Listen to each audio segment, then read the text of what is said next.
Assalamualaikum warahmatullahi wabarakatuh. Nama saya Nurul Azmi dari Prodi Ilmu Al-Quran dan Tafsir tahun 2022. Nah, di sini saya akan mengerjakan atau akan melakukan tugas dari mata kuliah hadis tematik yang berkaitan dengan sejarah hadis tematik itu sendiri. Nah, di sini saya akan membahas sedikit masa stagnasi pada tahun 450 sampai 660 Hijriah dan periode kebangkitan pada tahun 660 sampai 1100 Hijriah dan periode kemunduran dan perumusan keilmuan hadis tematik pada tahun 1100 sampai 1400 Hijriah. Nah, masa stagnasi itu menurut para ahli itu masa atau periode di mana hal itu lambat untuk melakukan prinsipsi gitu, berjalan cuman tidak terlalu cepat, tidak terlalu menggelora, tidak terlalu menggebu-gebu dalam membuat hadis tematik itu. Nah, pada masa ini hadis tematik lebih cenderung bersifat repetitif terkait tema, yaitu tanpa inovasi yang berarti. Jadi maka dari itu disebut masa stagnasi karena lambat dalam menentukan suatu tema. Nah, dalam masa ini adapun tema yang mereka buat itu terkait tema penyembuhan ala Nabi, seperti Diyaul Ad-Din Al-Maqdisi menulis kitab Atib Al-Nabawi, Ahmad bin Yusuf Al-Tifastani menulis Asy-Syifa Tib Sayyid Al-Mustafa. Terus ada juga dalam tema hadis-hadis hukum, seperti Izz-ad-Din bin Abdussalam, itu beliau menulis Al-Imam fi Bayan Abdillah Al-Ahkam.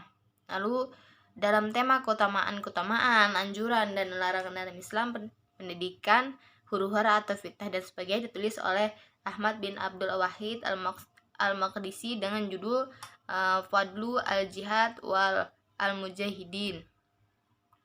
Dan masih banyak lagi karya-karya yang mereka ciptakan pada bidang-bidang tema tertentu. Lalu ada juga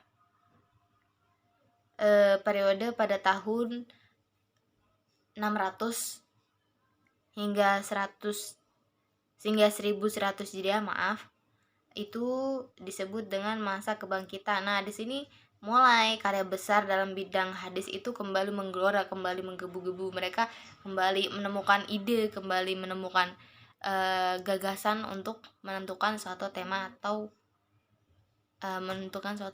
atau inti dari beberapa hadis.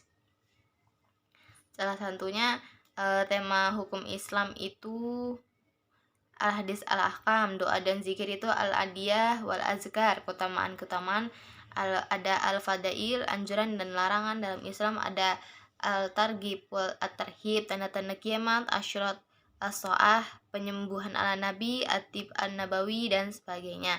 Nah, tokoh-tokoh yang pada saat ini tuh terkenal sangat produktif dalam menentukan temanya.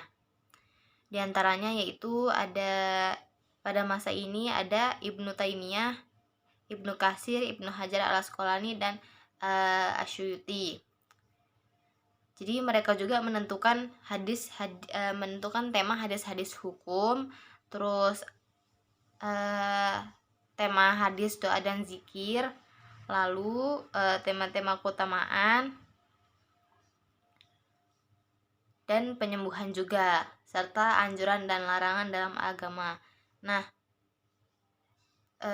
dari mereka itu ada tema-tema lain yang didapati para ahli juga memberikan perhatiannya melalui berbagai karya besar, antara lain Ibnu Hajar Al-Asqalani menulis At-Tasliyah Al-Aba bin dan Al-Abna, dan masih banyak lagi karya-karya dari Ibnu Hajar Al-Asqalani ini. Lalu demikian pada tahun 1100 sampai 1400 Hijriah, kajian hadis tematik mengalami kemunduran, mungkin karena para tokoh-tokoh Islam sudah wafat pada masa itu dan masa majunya belum ada penerus dari penggagas dari hadis tematik tersebut. Meskipun di saat yang sama mulai muncul perumusan konkret keilmuan hadis tematik. Pada masa ini pakar hadis tematik tidak sebanyak pada masa sebelumnya, karena yang pada masa tahun kemunduran ini banyak dari tokoh-tokoh lama sudah meninggal, sudah wafat. Nah, oleh karena itu tema-tema hadis yang muncul pada masa ini tidak jauh berbeda dengan tema-tema sebelumnya, yakni keutamaan, seperti keutamaan, anjuran dan larangan dalam agama, huru hara, serta tema-tema fikih dan akidah. Terus dalam tema keutamaan, anjuran dan larangan agama antara lain ditulis oleh Ali Al-Qari Al-Harawi dengan judul Ar-Arbaun Hadisan fil Fadl Al-Quran Al-Mubin. Terus ada Muhammad bin Ja'far Al-Qatani dengan judul buku Bulughul Maram fi bayan ma tanfiru minhu al-malaikah al-kiram. Dan masih banyak lagi tema-tema yang tertulis sana. Mungkin dari yang saya paham, di sini terdapat 3 periode atau 3 masa, yaitu masa lambat, terus masa maju, dan masa kemunduran.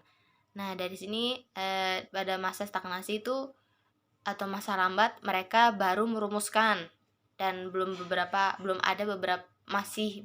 banyak yang paham tentang hadis tematik. Lalu pada masa selanjutnya, yaitu masa kebangkitan, mulai para tokoh-tokoh Islam itu mulai membuat